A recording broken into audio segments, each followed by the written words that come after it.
ہجرت کی رات جب پیغمبر علیہ الصلاۃ والسلام حضرت ابو بکر رضی اللہ عنہ کی معیت میں بخیر و عافیت رات کے اندھیرے میں مکہ مکرمہ سے رخصت ہو گئے تو قریش مکہ نے آپ کو بے حد تلاش کیا، ہر طرف آدمی دوڑائے، پورے علاقے کا چپا چپا چھان مارا، حتیٰ کہ غار ثور تک نشانات قدم دیکھتے دیکھتے پہنچ گئے۔ پیغمبر علیہ الصلاۃ والسلام اور حضرت ابو بکر صدیق رضی اللہ عنہ غار کے اندر موجود تھے اور قریش غار کے منہ پر کھڑے تھے، اور ان کے کھوجی کہہ رہے تھے کہ اللہ کی قسم آپ کا مقصود اس غار سے آگے نہیں گیا۔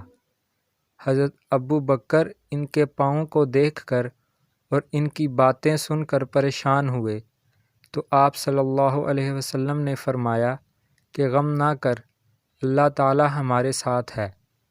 اللہ تعالی نے خصوصی مدد و نصرت فرمائی اور قریش مکہ غار کے منہ سے بے نیل و مرام واپس ہوئے۔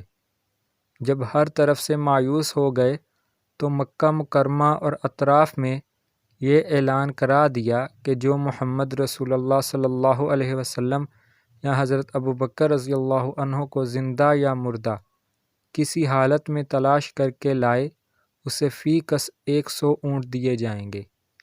اس اعلان کا ہونا تھا کہ بہت سارے قبائل آپ صلی اللہ علیہ وسلم کی تلاش میں نکل کھڑے ہوئے۔ سراقہ بن مالک بن جاشم مدلجی کہتے ہیں کہ میں اپنی مجلس میں بیٹھا ہوا تھا کہ ایک شخص نے بیان کیا کہ میں نے دور سے چند اشخاص کو ساحل سمندر کے راستے سے جاتے ہوئے دیکھا ہے۔ میرے دل میں خیال آیا کہ یقیناً یہ وہی لوگ ہیں جن کی تلاش قریش مکہ کو ہے۔ میں نے دل میں سوچا کہ کہیں ایسا نہ ہو کہ کوئی اور شخص یہ انعام حاصل کر لے۔ میں نے اس کی بات کو بظاہر کوئی اہمیت نہ دی، بلکہ اس کی تردید کر دی اور کہا کہ یہ کوئی اور لوگ ہیں جو اپنی گم شدہ اونٹنی تلاش کر رہے ہیں۔ تھوڑی دیر کے بعد میں بڑی ہوشیاری اور رازداری کے ساتھ مجلس سے اٹھا اور اپنی باندی سے کہا کہ میرا فلاں تیز ترین گھوڑا تیار کر کے فلاں ٹیلے پر لے جا کر کھڑا کرو۔ میں خود اپنا نیزہ وغیرہ لے کر گھر کے پچھلے دروازے سے نکل کر وہاں پہنچ گیا اور گھوڑے کو سر پر دوڑا کر چند گھنٹوں کے بعد آپ صلی اللہ علیہ وسلم کے قریب پہنچ گیا۔ سراقہ جب آپ پر حملہ آور ہونے لگا تو آپ نے اللہ تعالیٰ کی مدد و نصرت طلب فرمائی اور اس کے لیے بد دعا فرمائی۔ اسی وقت اس کا گھوڑا پتھریلی زمین میں گھٹنوں تک دھنس گیا اور اس کی آنکھوں کے سامنے اندھیرا سا چھا گیا۔ سراقہ نے پکار کر عرض کیا کہ یقیناً تم دونوں کی بد دعا سے ایسا ہوا ہے۔ آپ دونوں حضرات اللہ تعالیٰ سے دعا کیجئے کہ میرے گھوڑے کو آزادی ملے۔ میں وعدہ کرتا ہوں کہ آپ سے تعارض نہ کروں گا۔ آپ نے دعا فرمائی تو اسی وقت زمین نے گھوڑے کو چھوڑ دیا، لیکن دوسری دفعہ پھر اس نے اتنے بڑے انعام کا تصور کرتے ہوئے حملہ کرنا چاہا۔ اب پہلے کی نسبت اس کا گھوڑا زمین میں زیادہ دھنس گیا۔ اب پھر دعا کی درخواست کی اور کہنے لگا کہ اب آپ میرا زاد راہ اور سامان وغیرہ بھی لے لیں۔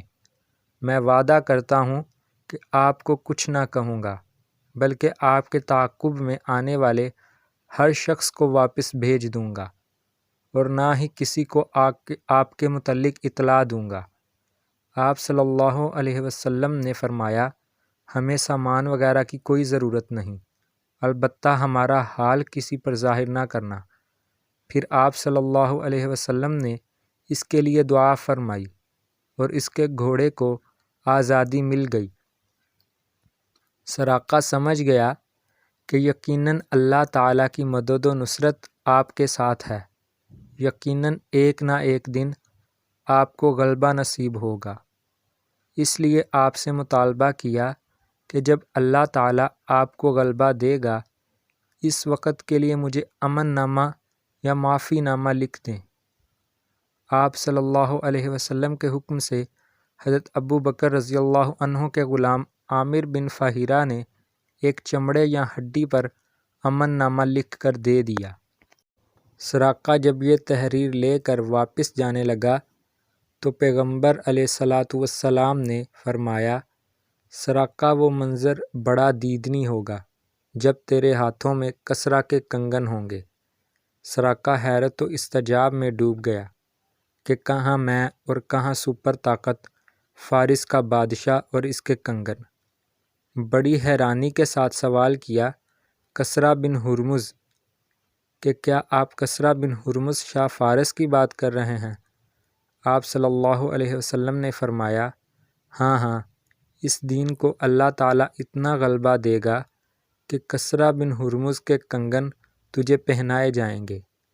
یہ پیش گوئی سن کر سراقہ اپنے خیالوں میں گم واپس چلا گیا، بلکہ راستے میں ملنے والے تمام لوگوں کو بتاتا چلا گیا کہ ادھر کوئی نہیں، ادھر سے میں دور دور تک تلاش کر کے واپس آ رہا ہوں۔